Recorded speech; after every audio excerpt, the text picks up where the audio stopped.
Sir नमस्कार। नमस्कार जी। क्या नाम है जी आपका? मेरा नाम समय सिंह है जी। समय सिंह जी, कहाँ से आए आप? मैं कठुमर तहसील अलवर राजस्थान से हूँ जी। सर, संत रामपाल जी महाराज की शरण में आने से पहले आप क्या भक्ति साधना करते थे? मैं संत रामपाल जी महाराज जी की शरण में आने से पहले हनुमान जी की पूजा करता था जी। गोवर्धन परिक्रमा के लिए भी जाया करता था और व्रत भी करता था मैं हनुमान जी के। तो सर, जो आप पारंपरिक पूजाएं करते आ रहे थे इतने सालों से, तो फिर आप संत रामपाल जी महाराज जी की शरण में क्यों गए? भगत जी, दरअसल क्या है, 2013 की बात है। मैं बेरोजगार घूमता था, मानसिक तनाव में रहता था, जिसकी वजह से मेरे घर में कलेश वगैरह रहते थे। मैंने अपनी पत्नी को ऐसे झगड़े करके माई के भेज दिया था। 4-6 महीने हो गए मैं मानसिक तनाव में रहता था भगत जी। मैं और ये जो झाड़ फूंक वाले उनके पास भी जाता था कि शायद कोई कोई शनिदेव का प्रकोप बताता था। किसी ने बताया मंगलवार के आप व्रत करो, वो भी कर लिया, मगर कोई किसी प्रकार का कोई लाभ नहीं था। मानसिक तनाव की वजह से मैं टीवी पर अक्सर कर भागवत वगैरह के चैनल वगैरह देखता था। सर जी, मैंने क्या है कि मानसिक तनाव की वजह से नशा भी करने लग गया था। मैं गुटखा खाता था, तम्बाकू भी खाता था, अंडा भी खाने लग गया था, गलत लोगों के साथ रहने लग गया था। किसी प्रकार का रोजगार नहीं था। मैं घर पे ही टाइम पास इधर उधर खेती में करता था। तो फिर क्या है कि मैं टीवी पे साधना चैनल देखने लगा, तो उस पर संत रामपाल जी महाराज जी का सत्संग आता था।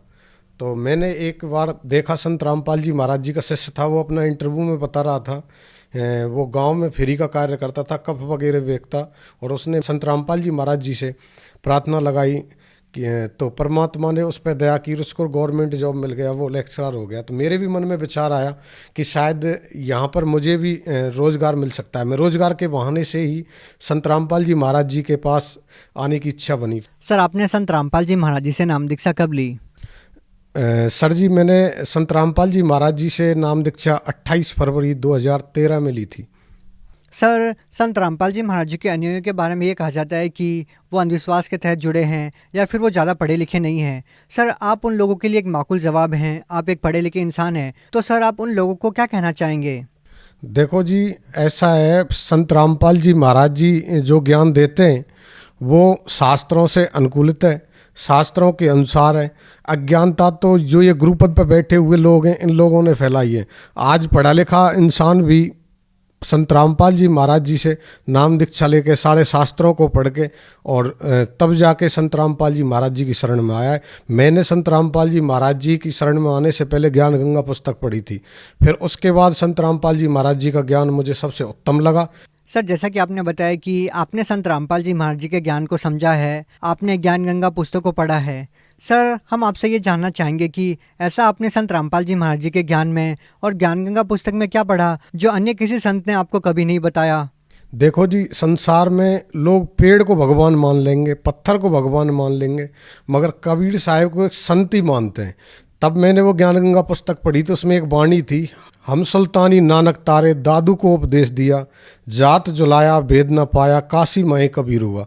तो हमको भी थोड़ा अटपटा लगा, भाई ये भगवान कबीर साहब तो संत थे, इनको भगवान कैसे बताएगा। जब देखा गीता में प्रमाण और भी सारे ग्रंथों में बताया, ऋग्वेद में भी कबीर साहब के भगवान होने का प्रमाण बताया, तो आंखों देखा, तब जाके विश्वास हुआ कि हाँ, संसार में भूल पड़ी है और जो सत्पुरुष है, जो परम अक्षर ब्रह्म है, वो केवल कबीर साहब जी हैं। सर, आपने कबीर साहब को परमात्मा मानते हुए संत रामपाल जी महाराज जी से नाम दीक्षा ली है, तो सर हम आपसे ये जानना चाहते हैं कि जो पूजाएं साधनाएं हिंदू धर्म में हजारों सालों से चली आ रही है, देव देवताओं की पूजा, मंदिरों में जाना, जल चढ़ाना, क्या वो पूजाएं सारी व्यर्थ थी? क्योंकि कबीर साहब तो इन पूजाओं का खंडन करते हैं। देखो जी, कबीर साहब जी ने आडंबर और पाखंड का खंडन किया है। गीता जी में भी कहा गया है कि जो शास्त्र विधि को त्याग कर मनमाना आचरण करता है, उसे किसी प्रकार की सिद्धि सुख प्राप्त नहीं होता। क्या कहीं भी शास्त्रों में नहीं लिखा कि मंदिरों में जाना, जल चढ़ाना, इस तरह की कोई क्रियाएं करना? जो अपने हिंदू धर्म के शास्त्र हैं उनमें कोई प्रमाण नहीं है मंदिरों में जाने से आपको मुक्ति मिलेगी या फिर जल चढ़ाने से मुक्ति मिलेगी, ऐसा कुछ नहीं है। शास्त्रों में तो व्रत के लिए भी मना किया हुआ है गीता। सर, एक और बात हम यहाँ पे आपसे जानना चाहेंगे कि संत रामपाल जी महाराज जी के अनुयायी दावा करते हैं कि उनसे नाम दीक्षा लेने के बाद उनकी कैंसर जैसी भयानक बीमारियां दूर हुई है और अनेकों लाभ उनको हुए हैं। तो क्या संत रामपाल जी महाराज जी से नाम दीक्षा लेने के बाद आपको भी कोई लाभ मिला? जी देखो, सबसे बड़ा लाभ तो ये मिला कि हमको मुक्ति का रास्ता मिल गया भगवान की दया से। और सांसारिक सुख की बात करें तो जिस दिन मैंने संत रामपाल जी महाराज जी की पुस्तक मिली थी, उसी दिन से मेरे विचार बदल गए, बुराइयां छूट गईं और जो घर में कलह था वो खत्म हो गया। जैसा कि मैंने आपको पहले बताया था कि मैंने अपनी पत्नी को पीट के भगा दिया था, तो ज्ञान गंगा जब पुस्तक पढ़ी तो मुझे पता चला कि मैंने कितना बड़ा दोष किया है। और मैं अपने आप में ग्लानि महसूस करने लगा। नाम लेने से पहले ही मेरे घर का कलह समाप्त हो गया, मेरी सोच बदल गई, मैंने नशा छोड़ दिया। नशा एक बहुत बुरी बीमारी है। मैंने भी कई बार पहले छोड़ने की कोशिश की थी मगर छोड़ नहीं पाता था, परेशान भी था इससे, गुटखा वगैरह से। मगर जब मालिक से मैंने नाम लिया तो भगवान सतगुरु रामपाल जी महाराज जी की दया से मेरा ये नशा खत्म हो गया। घर का जो कलेश होता था जिससे घर मुझे नरक जैसा महसूस होने लगता था, आज घर भी भगवान की दया से मेरा स्वर्ग जैसा है। कोई कले संत रामपाल जी महाराज जी की दया से स्वर्ग जैसा है, किसी प्रकार का कोई कलेश नहीं होता है। और एक सबसे बड़ा लाभ जो हुआ भगत जी, मैं क्या बेरोजगार घूमता था, मुझे कोई रोज़गार नहीं मिल रहा था। मैं गवर्नमेंट जॉब में भी कोशिश किया था, मैं डिफेंस में भी जाना चाहता था और मगर कोई नहीं था। तो मुझे लगा शायद सतगुरु रामपाल जी महाराज जी की दीक्षा लेने के बाद मेरे दिन सुधर जाएंगे। और मैंने दीक्षा ली। दीक्षा लेने के बाद संत रामपाल जी महाराज जी की दया से आज मुझे गवर्नमेंट जॉब भी राजस्थान सरकार में मिल गया है। और एक दूसरा लाभ मेरा सांसारिक दृष्टि से देखें तो एक बार मेरे क्या है, मैं भर्ती की रेस वेस किया करता था तो मेरे पैरों में एक ठसक बोलते हैं, ठेस बोलते हैं देहाती भाषा में, कील भी बोलते हैं, वो बीमारी हो गई थी जिससे मुझे चलना भी दुर्लभ हो गया था। नंगे पैर में चल भी नहीं सकता था, कांटे से चुभते थे। तो मैंने कई लोकल डॉक्टर को भी दिखाया था, वैसे भी दिखाया था, उनका बोलते थे कोई उपचार नहीं है। वो बुजुर्गों के अक्सर कर हुआ करते थे मगर मेरे क्या है कि करीब 23 साल की उम्र में ही वो हो गई। मैं सोचता था सारा जीवन कैसे मैं चल पाऊंगा, मुझे तो भर्ती भी देखनी है, कमा के भी खाना है। एक पैर में 4 थी, एक में 3 थी, तो चलना बहुत दुर्लभ हो गया था। मैंने फिर पुराने जो भक्त थे उनसे मैं मिला, उन्होंने बोला संत रामपाल जी महाराज जी से आप प्रार्थना लगाओ, वो लोगों का कैंसर ठीक कर देते हैं, जिसकी आयु समाप्त हो गई उसकी आयु भी बढ़ा देते हैं, तो आपकी तो छोटी सी बात है। जब मैं आश्रम गया, संत रामपाल जी के आशीर्वाद के लिए लाइन में लगा हुआ था, तो गुरु रामपाल जी महाराज जी आए। मैं इतना ही बोल पाया था, गुरु जी मेरे पैरों में इससे आगे नहीं बोल पाया। गुरु जी ने मेरे सिर पर हाथ रखा और कहा बेटा ठीक हो जाएगा, सेवा कर। तो संत रामपाल जी महाराज जी ने आशीर्वाद दिया और मेरी करीब 15 दिन के अंदर अंदर बीमारी ठीक हो गई। उसके बाद मैंने यूपी पुलिस की 5 किलोमीटर की रेस भी 20 मिनट में की है। आज मैं पूरी तरह से, मेरे पैरों में कोई प्रॉब्लम नहीं है, भगवान की दया से और संत रामपाल जी महाराज जी की दया से आज मैं पूरी तरह स्वस्थ हूँ। और कोई लाभ सर? जी भगत जी, एक बार मैं कहीं बाहर पढ़ने जा रहा था तो मेरे क्या है कि बैग में भी पैसे नहीं थे और जेब में भी पैसे कम पड़ गए थे। मैंने इधर उधर से मैनेज करके पैसे लिए। अब मैं जब वहाँ पहुँचा और मैंने बैग को चेक किया तो भगत जी वहाँ मुझे 4,000 रुपये रखे हुए मिले। आज तक मुझे उन पैसों का पता नहीं है वो पैसे कहाँ से आए थे। जी सर जी, मुझे विश्वास है कि वो जो मेरे बैग में पैसे मिले थे वो संत रामपाल जी महाराज जी ने ही डाले थे।